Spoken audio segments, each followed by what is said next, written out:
So it's now time to talk about the most important thing a new leader can master.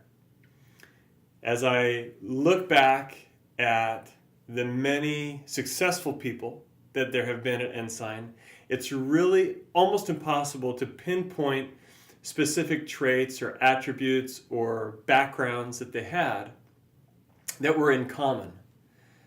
However, if you look at folks who have failed,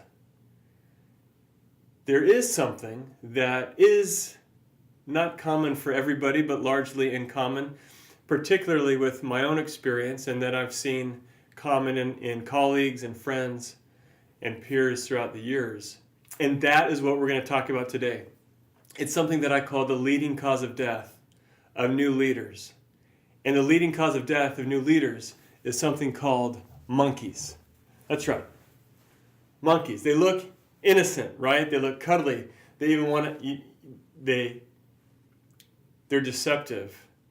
And what I intend to do with you today is show you just how sinister and evil and destructive they are for your career as a brand new leader. I'm specifically speaking to new leaders today.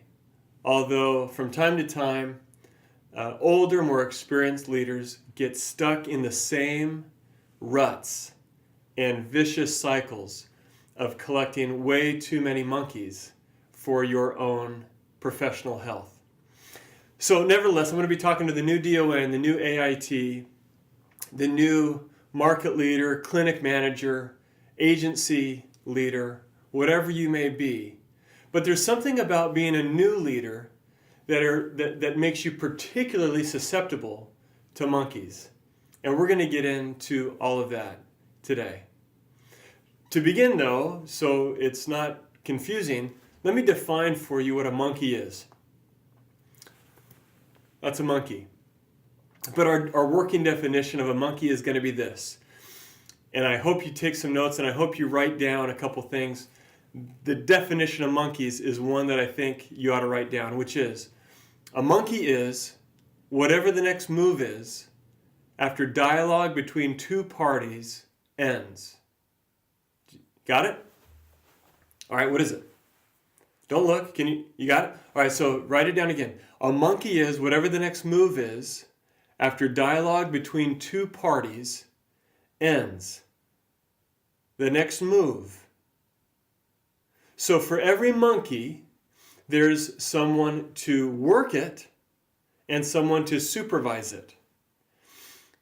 If you happen to be a new leader who only finds the time to work on the stuff that you feel is really important and the stuff that really only you can do, and you only find that time at night, at home, in bed, or early in the morning, you are definitely, I guarantee, you are working on stuff that you should not be working on. You are working on other people's monkeys. A monkey is whatever the next move is when dialogue between two parties ends. The next move. You're working on other people's monkeys, on other people's next moves. Why? Because they brought it to you and you accepted it. It looks like this. Knock, knock, who's there? Boss, we got a problem. And what you don't know, unless you're trained on this, what you don't see is this monkey flying towards you when they said, we got a problem. Now you have a decision to make. Do you catch that monkey? Do you put it on your back with the other monkeys that are on your back that you don't have time to get to? Or do you pat it back and place it squarely on the shoulders of the person who brought it to you in the first place and who is capable, in fact, of working that monkey with your supervision? You feeling me?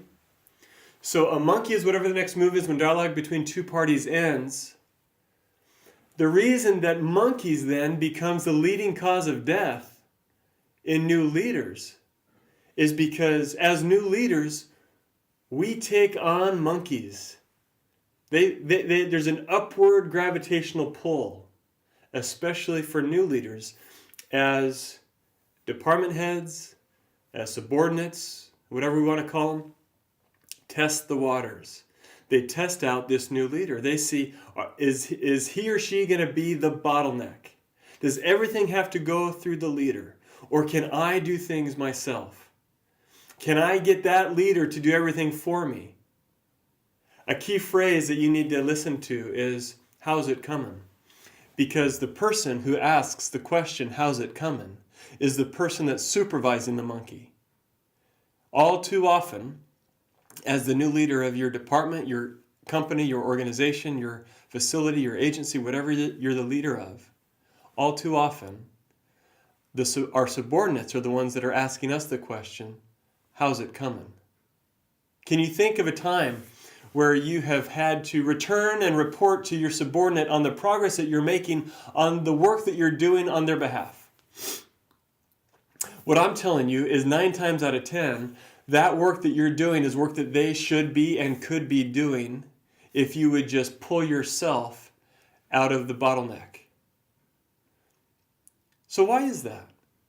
Why are new leaders specifically susceptible to taking on more than they should?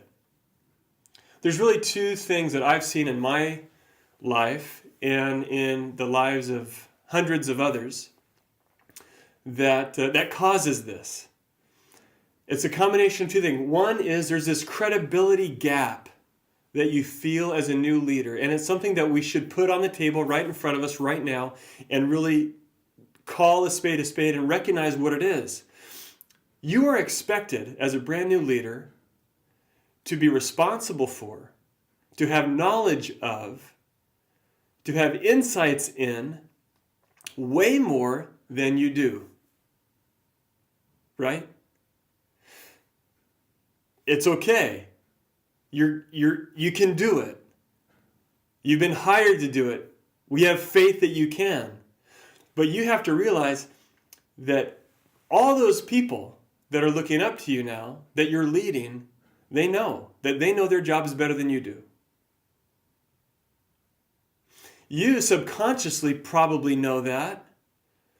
And that subconscious thing inside of you can cause some really silly, not silly, but wrong behavior.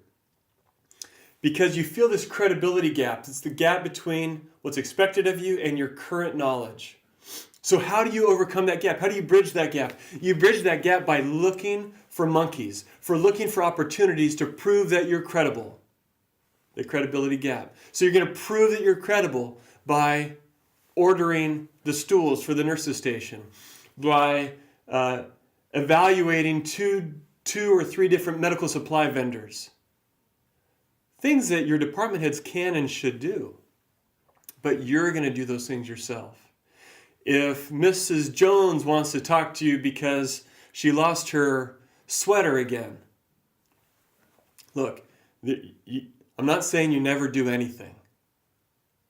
But I am saying you have got to delegate. You have got to make sure that the proper people are working the monkeys that should be so that you can supervise. The question is why? Why is this such a big deal? Why is it the leading cause of death in new leaders? The answer is actually pretty simple. The reason it's the leading cause of death in new leaders, and the reason why this matters so much, is because you're the only one that gets to decide how to allocate the resources of your operation. You're the only one, as a leader, that is your role, to decide how to allocate resources. And the resource that is most important for you personally is your time. How you allocate your time will have the biggest effect on the overall performance of your operation. Therefore, if you are spending so much of your time on monkeys that other people, your subordinates, could and should be working on, that is robbing you and your facility and the organization of your gifts, your talents, your strategy that only you can bring to your operation. If you have a whiteboard or a to-do list or something that has strategic, long-range goals on it, and they've been on there for a month or 2 or 3, you have a problem, my friend. And it's a hidden problem. And you can get away with it if your performance and your results are okay, but it's going to catch up on you sooner or later. It's a hidden problem because you get to procrastinate. That's right. Axiom number 1 for monkeys. You can write this down too. A task or a monkey that you get from a subordinate or you give yourself that you don't do is called procrastination.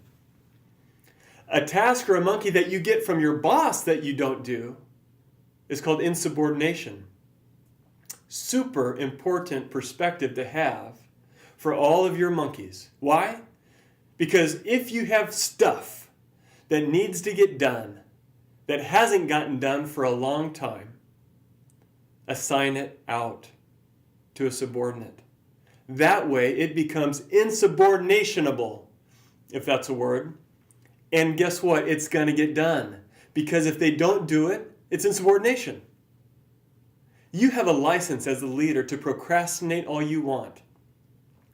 And you may not think that it's that big of a deal, but it is, because here's what happens. The crazy irony of the new leader looking for monkeys is that as you put more and more monkeys on your back and you become more and more overwhelmed with monkeys, you become less efficient, less effective. It takes you longer and longer to get through any of it. And that credibility that you think you're building with people actually erodes as they check their watch and they say, he still hasn't gotten back to me yet. And seemingly simple things like placing an order, like looking up something, becomes part of this mountain of monkeys that is crushing your ability to be effective, undermining your credibility. Instead, what we want to do is turn those monkeys into assignments for our department heads, our subordinates, whatever, and let them grow into those roles. Let them expand their capabilities. It's not just about saving time for yourself. It's also about helping people to grow, to expand their capabilities. So by empowering them, we delegate, we empower through delegation. That's what many new leaders miss. They also have a hard time delegating because as a new leader, you may not realize that axiom number 2 is also true when it comes to monkeys, and that is that an inferior job done by a subordinate is 100% better than a superior job procrastinated and never done by you. Let that sink in, you perfectionists out there. I don't want so-and-so to do it. I'll do it myself because I know how I want that to be done. That's just another monkey on your back. And it's robbing your people from the opportunity to grow into new things. You have a limited resource that, again, only you get to decide how you allocate. And that's your time. There are things that need to get done that are urgent and non-urgent. There are things that need to get done that are important and less important. What's keeping our best leaders, our potentially best leaders, from reaching their potential is that they are not spending enough time in the very important, very non-urgent stuff. That's really the difference between our great leaders and those who are on the bubble, or those who are struggling, and those who are spending way too much unnecessary time finding their footing as leaders and finding their voice to inflict their will on their operations. You cannot do that unless you spend time in the important, non-urgent needs of your operation. Okay, I think I have preached enough about the why, and now I want to get into the details of monkey management. I want to actually put up in front of you an example of an administrator's plate. Now, I'll use an example from a skilled nursing facility executive director, but every business that we have at Ensign can have the same application. What you do is you take from your whiteboard, you take from your email, you take from your voicemail, you take from your post-it notes, you take from the piles on your desk, all the stuff that you've got to do, all the monkeys that are on your plate, on your back. Put them all on a piece of paper like this. This shows on the left-hand side just stuff that I've picked up today through my own observations or from people coming up to me in the hall. These are things that I could, if I wanted to be Superman, take the next move on. But I don't, right? And the stuff on the right-hand column are things that I have had to do, monkeys that have been either assigned to me or that I've taken myself for more than a day, some going back weeks. What you need to see here are all the monkeys that don't belong on your back. How do we deal with these now? Because now that you're getting religion and you're realizing that you have got to be spending your time more strategically and on important non-urgent stuff, how do you handle this huge plate worth of monkeys? This is what we do. We take a pen or a highlighter and we strike through every single item that's on your to-do list that could be done by somebody else. And if you'll look back at how you got that in the first place, that's a pretty good indication of where that sucker belongs. So we turn all those into assignments, either through email or face-to-face or whatever, and we say, I want you to do this and return back to me and tell me how it goes by Friday at 2 p.m. Bingo. You do that with 2/3 of the things on your plate, and at least 2/3, I guarantee you, can go and should go. You will then have time. You will have time that you have heretofore claimed does not exist. And that's why you're not doing the important things that you know need to be done. Wouldn't it be nice if we had time? Now you have time. Okay? So make those assignments, put on your calendar follow-up time, and you're golden. Now the other little trick that I do, and I need organizational tricks because I am way more on the spontaneous side than the organizationally structured side. I'll put that in my calendar as an appointment with an alert, and I'll send an invite to that department head reminding them to return and report to me at that time. That way he knows that I know that he knows that I'm expecting him to do what I asked him to do. Is he going to do it? That's the question. Is he going to actually go through with that assignment? Because I hear and I know what you're thinking. Man, Dave, they're already too busy. I can't give them anything more to do. I've heard it. I've seen it. I've felt that. And it's bogus. It's baloney. It's true and it's false all at the same time. They will, because if they don't, it's insubordination. They will because they will rise to the occasion. And you can still help along the way. So I'm not saying to be so fanatical about this that you never help out, that you never do anything, right? We attract people who have a servant leader mentality. So a lot of you are cringing right now because you're not going to ask them to do anything that you wouldn't do yourself, right? I get it. But that doesn't mean you have to do everything yourself. And you have to lean on them more, or you will never get off the treadmill or the treading water, whatever the analogy. I've felt it all.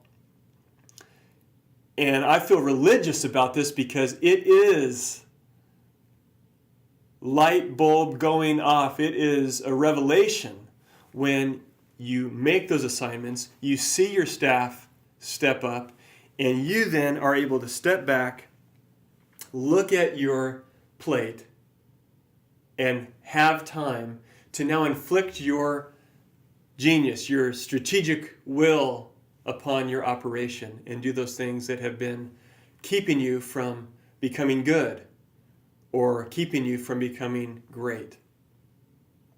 A couple final thoughts. A couple tricks that I needed to help my sorry, disorganized behind get organized. One is taking control of my inbox. Yes, that's right, the inbox. How many emails do you have in your inbox right now? Check. If you're normal, it's in the hundreds. If you've been at Ensign long enough, it's in the thousands and maybe tens of thousands.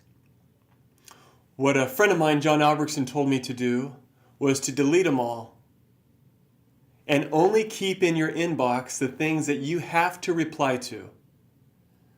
I resisted. I said, I can't. I've got 35,000 emails in my inbox, John. He said, just do it. I took the leap of faith, and it is mind-blowing,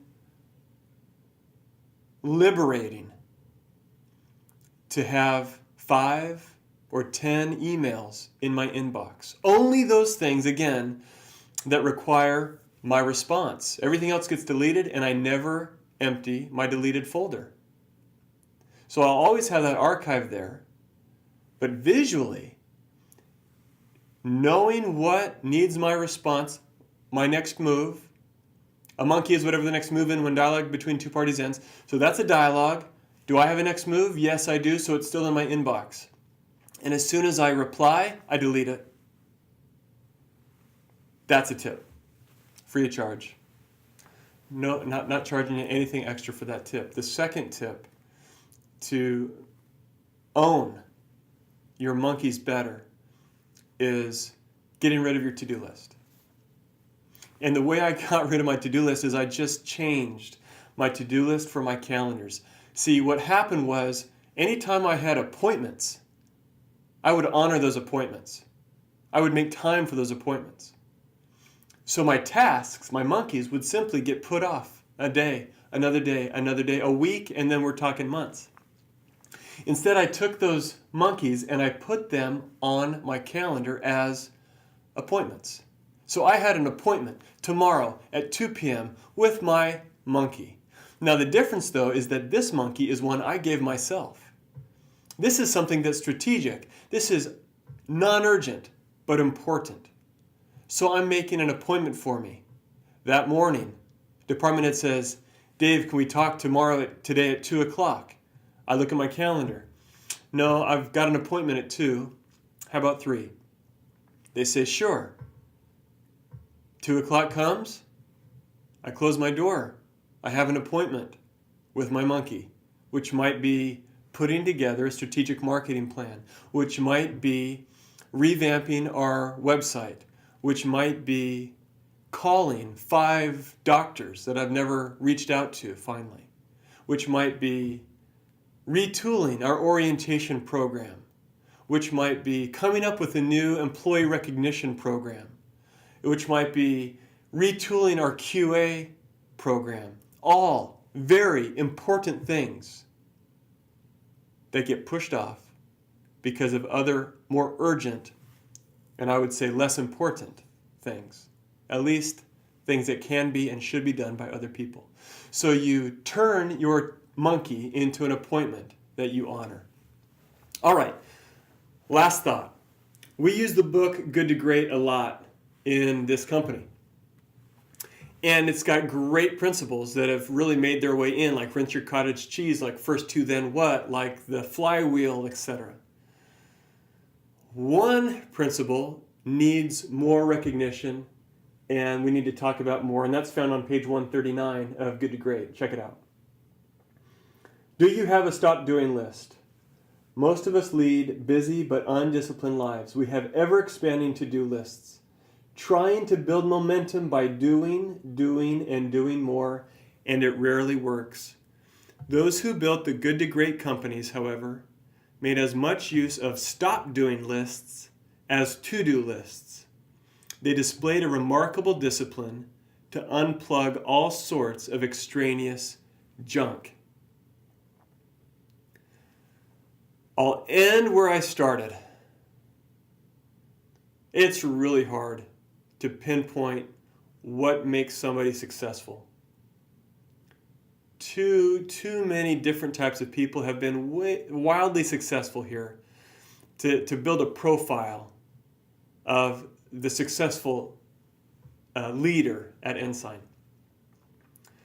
But it is pretty easy, unfortunately, or fortunately, to identify traits, characteristics, behaviors that lead to failure, that lead to loss of your role at the Ensign Group, and that is monkeys.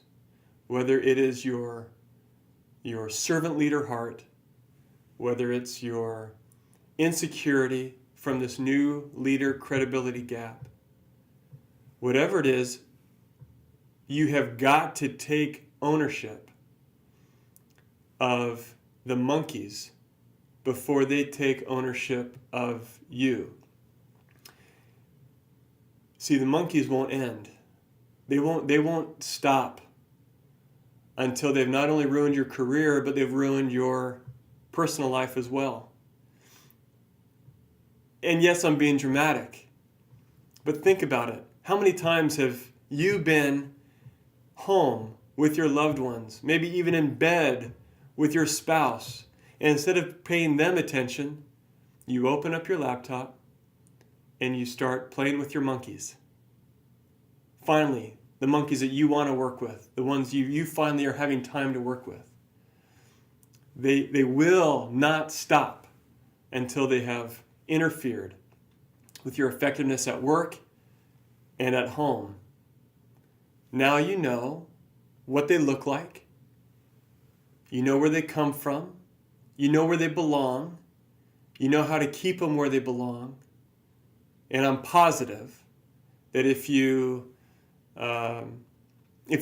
religiously put this stuff in practice, meaning at least every week, you review all your monkeys, just like we did earlier. You strike through the stuff that doesn't belong to you, and you make those assignments. You go through that every week until it becomes natural, and you stop them from ever getting to you in the first place. If you do that, you're going to have a long, successful career at Ensign. And your DNA and leadership and ideas will finally make their way, not just on your operation, but you'll impact the entire organization. Good luck.